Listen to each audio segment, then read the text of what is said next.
Paliemmo, che malafine che sta facendo. Vede Palermo, io sogno uno rito figli l'anno 80, i peggio anni, quando manco si poteva camminare in mezza strada. Mi ricordo che una volta eravamo a Piazza Rivoluzione e quattro picciotti e due in capo un sì e due in capo un vespino si avvicinano a me ma c'è per pigliare c'è la buizza. Per fortuna non ci arreniscero ma noi ce ne scantammo e scappammo per la macchina. Palermo, dall'anno 80 era invivibile. Poi ci posiamo mettere giù e rito meglio figli e non 92 per fare discendere finalmente in mezza strada Palermo. E da anni pensa a tutti che stava partendo finalmente dalla rivoluzione culturale che ne si esibisse come un pane Palermo. E per un minuto ne pensa a tutti che finalmente stava succedendo vero. E non niente.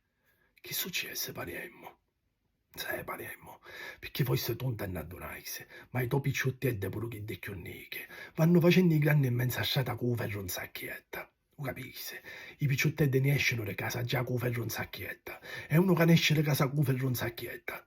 Che intenzione potesse avere? Ed è così che passando aereo ci ha pezzo la vita navo, figlio di mace. A due passi il teatro massimo, il tuo salotto buono, che do che tu ci volessi fare vedere a tutte col brio. Lo capisci, Palermo? Ogni volta che tu tenti di mettere la testa fuori, ogni volta che tenti di dire finalmente canciavo, ci pensano i tuoi figli si sta a pigliare da te, a mettere te là al fondo e dire no, tu no.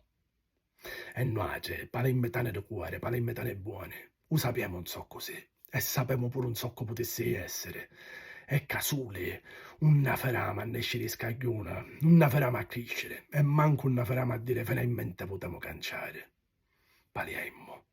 Ma a te cosa ti difende se tu avessi a difendere nel frattempo Ruaim?